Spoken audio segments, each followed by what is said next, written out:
ní tí mo ṣe fẹ́ fi wà against bàbá Ìjẹ̀ṣà mọ̀rọ́bà fídíò tí mo kọ́ ṣe mi rò pé mo wà against ẹ̀ ṣe máa gbá sábà ìbùlì ní Yomi you will just begin to understand what they mean by sábà because mo máa bully ẹ̀ bí wèrè ó dà kúrò ẹ̀ ti dàrú wàláì mo máa ń láṣọ tó mi ò lè lákìsà. abẹ́rẹ́ lágbàlagbà can't be engaging with her this way.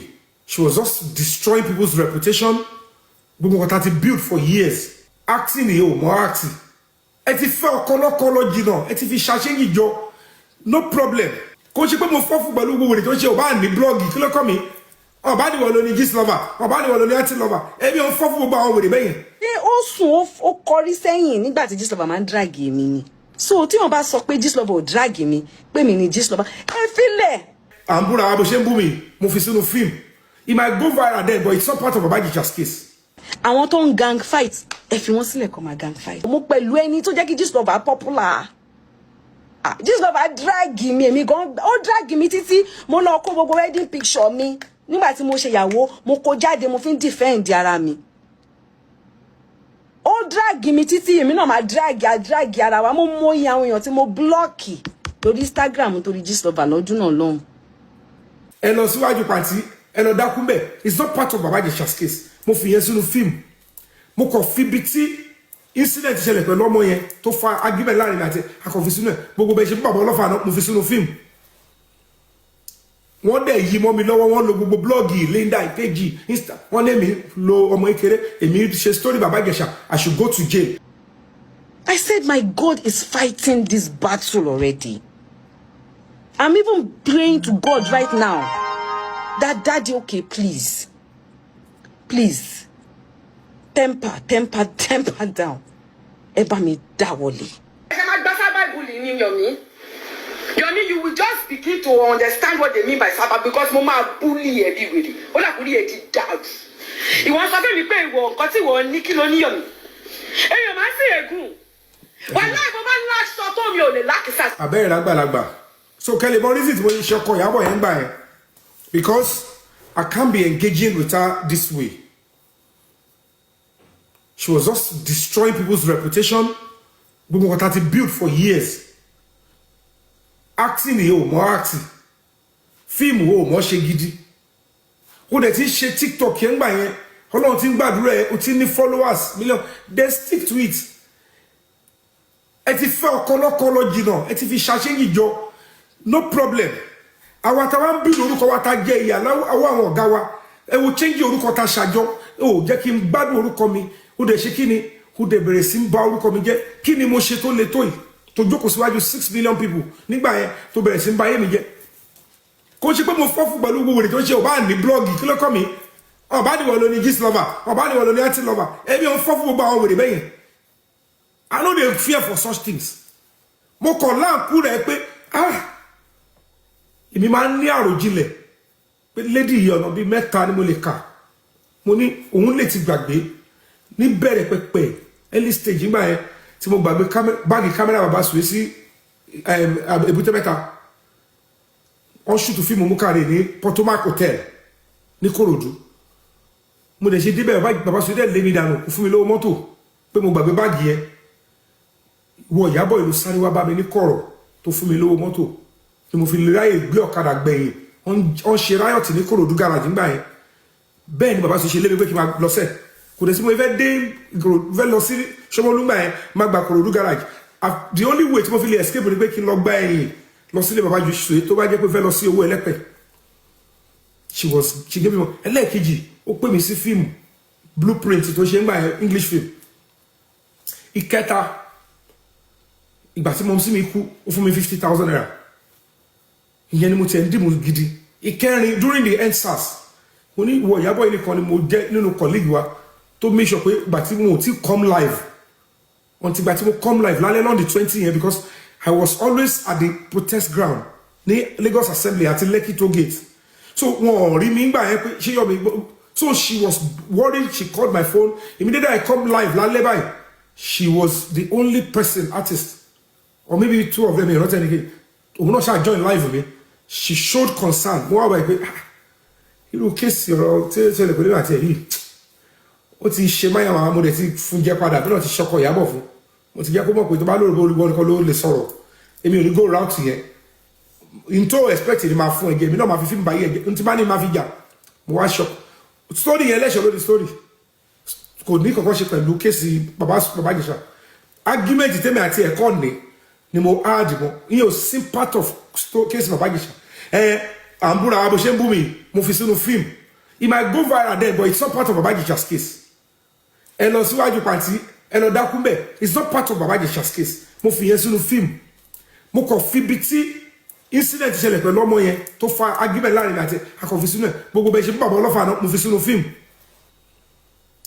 wọ́n dẹ̀ yí mọ́ mi lọ́wọ́ wọ́n lo gbogbo blọ́ọ̀gì Linda ìpéjì Insta wọ́n lé mi lo ọmọ ìkéré èmi ṣe story baba Jesha I should go to jail and Lagos State government went to file an application against me before the court the judge that they should declare me wanted but luckily as at that time mo ti sá lọ sí mo ti wà London and they were ready to pay people to come and protest against me in London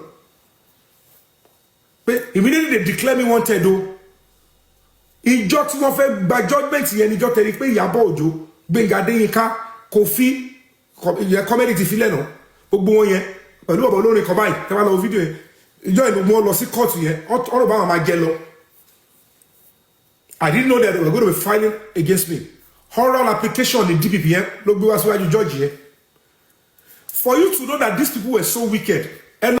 Hello my beautiful people, this is Real Talks with Iyabo Òjó. I want to talk to those who have the spirit to do good.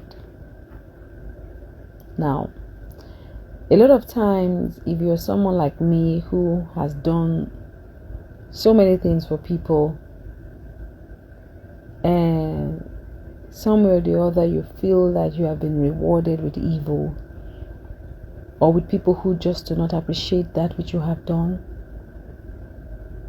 I want you to understand one thing. God picked you out of 1,000,000 and 1,000,000,000,000 of people. And he said, I have given you that grace to be a blessing. If you have that grace to be a blessing to people, know that you are special. Know that you are unique. Know that God created you for that purpose. Now, every single one of us, we have a purpose why we are here in this world. But not everybody have that grace. That grace to give, that heart of gold. Not everyone has it. And it's okay when you do things and you are not being rewarded the way you expect. Do you know why you feel so bad when that happens? It's because that you put your expectation of your reward on people and instead of on God. Because you have helped someone does not mean that person is going to pay you back with the same good that you have done. Most times you do not even get a thank you from people that you have helped. They forget so easily. Some of them even begin to hate you for no reason. But I want to tell you something today. That God that has put you in that position, trust me, he has greater plans for you. Your reward is not from man, but from him. The way he chooses to pay back that good that you have been doing is on him and not on you. That's why the Bible says that his ways are not our ways and his thoughts are not our thoughts, because he's not a man that he should lie, nor is he a son of man that he should even repent. When he says he will do a thing, he will do it. And if he has given you that grace to be a blessing, and you choose to say because you have been heartbroken or someone has stabbed you or someone does not appreciate that which you have done, and you turn away from that, he will take that gift from you and he will give it to somebody else. There's an abundant blessing, there's a unique blessing that comes with giving. As much as you give, you will receive 1,000,000,000 fold. Your children will receive. Your grandchildren will receive. Your great-grandchildren will receive. You are blessed among many. Never, never, never believe that that person that you have helped is the one to pay you back. Know that your reward is from God. Know that God is he that will bless you. And no matter how many times they try to pull you down. Know that God, in His infinite mercy, will always take you out of it. He will take you out of all the plans that the enemy has planned for you. He will take you away from the pit of hell that the enemy has dug for you. And I'm not speaking just mere words. I am speaking from knowledge. I am speaking from experience. That if you are that person that God has blessed your heart to be a giver, you are unique. If you are that person that God has blessed to be a helper, you are blessed. Your reward cannot be compared to any other reward, because it's He that will reward you. I need you to know that today. Never feel disappointed when people that you have helped turn their back against you. Never feel disappointed in any form, in any way, in any manner. Know that God, He never fails. Whatever He says that He will do, He will do. Believe in yourself. It's a blessing to be a giver. Against Baba Jisha. Moreover, video to more question you against it. Yomi, you will just begin to understand what they mean by Sabbath, because Mama bully everybody. All I bully it down. When Lagba can't be engaging with her this way. She was just destroying people's reputation. What had built for years. Acting here, more acting. Et if you color jino, et if you shashing jo, no problem. Coach, you put more for football with it. You ban the blog, you kill me. Oh, body will only gist lover, or body will only anti lover. Every on for football with the bay. They also Cory saying, nígbà tí Gist Lover man drag mi ni. So tí wọ́n bá sọ pé Gist Lover ò drag mi, pé mi ni Gist Lover. Ẹ filẹ̀. Ambura abo ṣe bumi, mo fi sínú film. It might go viral there, but it's not part of Baba Jisha's case. Àwọn tó ń gang fight, ẹ fi wọ́n sílẹ̀ kó máa gang fight. Mo pẹ̀lú ẹni tó jẹ́ kí Gist Lover popular. Gist Lover drag mi, èmi gan, ó drag mi títí mo lọ kó gbogbo wedding picture mi. Nígbà tí mo ṣe ìyàwó, mo kó jáde, mo fi ń defend ara mi.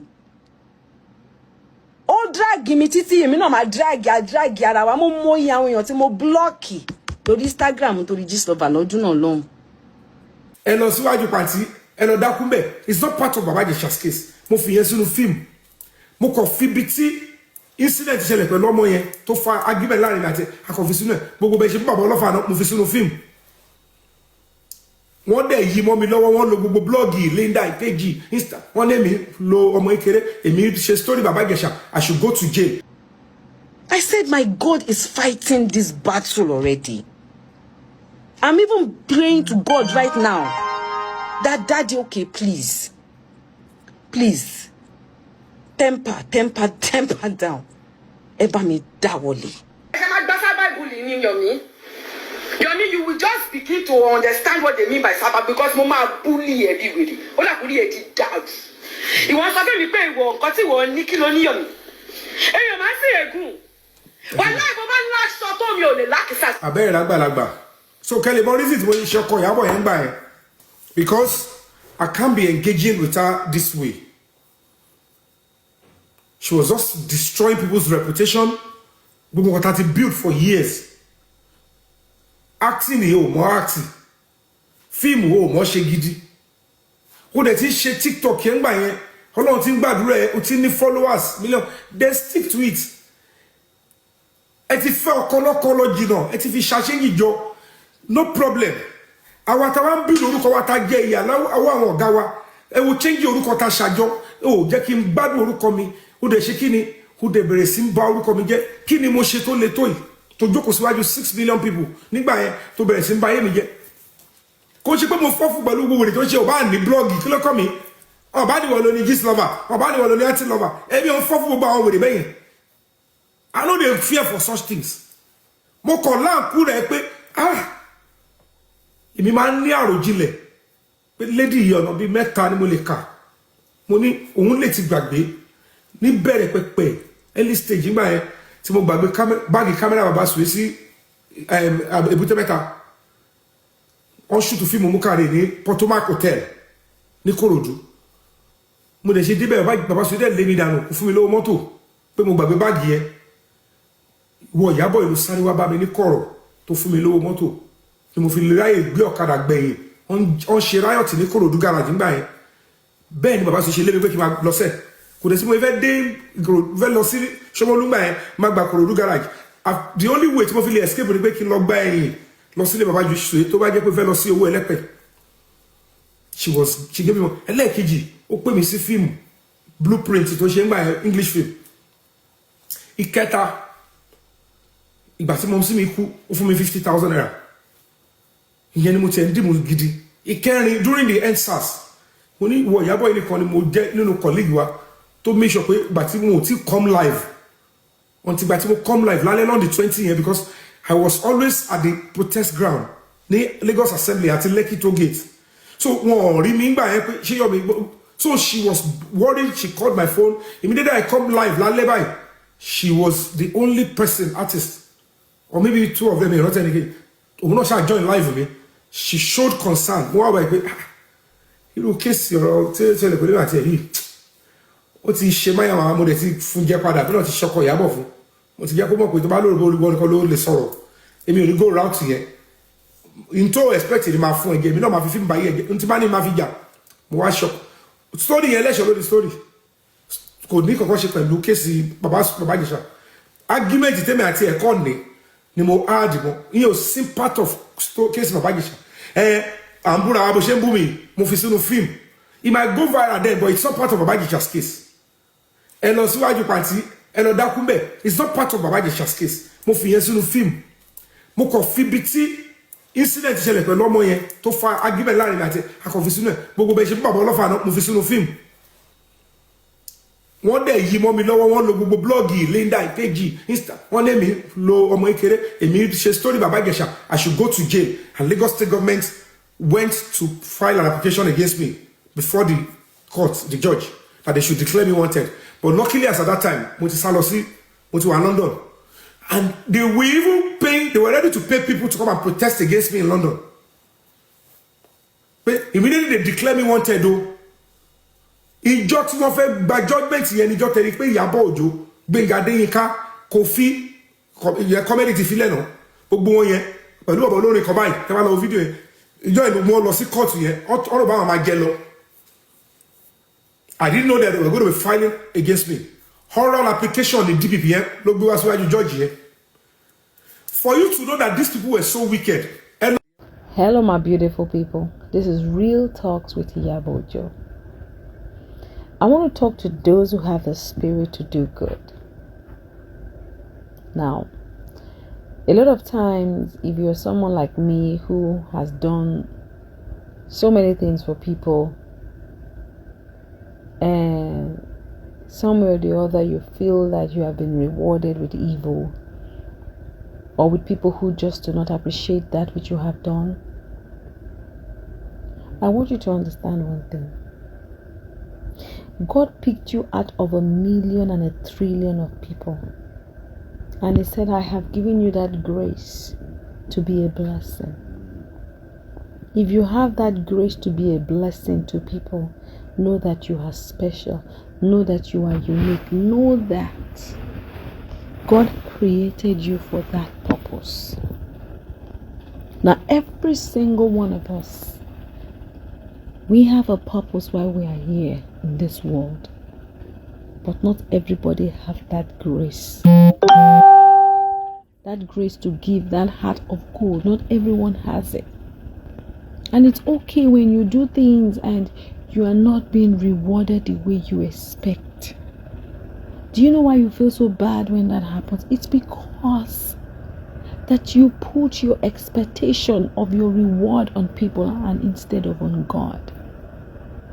Because you have helped someone does not mean that person is going to pay you back with the same good that you have done. Most times you do not even get a thank you from people that you have helped. They forget so easily. Some of them even begin to hate you for no reason. But I want to tell you something today. That God that has put you in that position, trust me, He has greater plans for you. Your reward is not from man, but from Him. The way He chooses to pay back that good that you have been doing is on Him and not on you. That's why the Bible says that His ways are not our ways and His thoughts are not our thoughts, because He's not a man that He should lie, nor is He a son of man that He should even repent. When He says He will do it, then He will do it. And if He has given you that grace to be a blessing, and you choose to say because you have been heartbroken or someone has stabbed you or someone does not appreciate that which you have done, and you turn away from that, He will take that gift from you and He will give it to somebody else. There's an abundant blessing. There's a unique blessing that comes with giving. As much as you give, you will receive 1,000,000,000 folds. Your children will receive. Your grandchildren will receive. Your great-grandchildren will receive. You are blessed among many.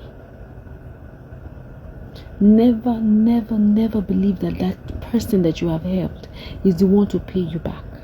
Know that your reward is from God.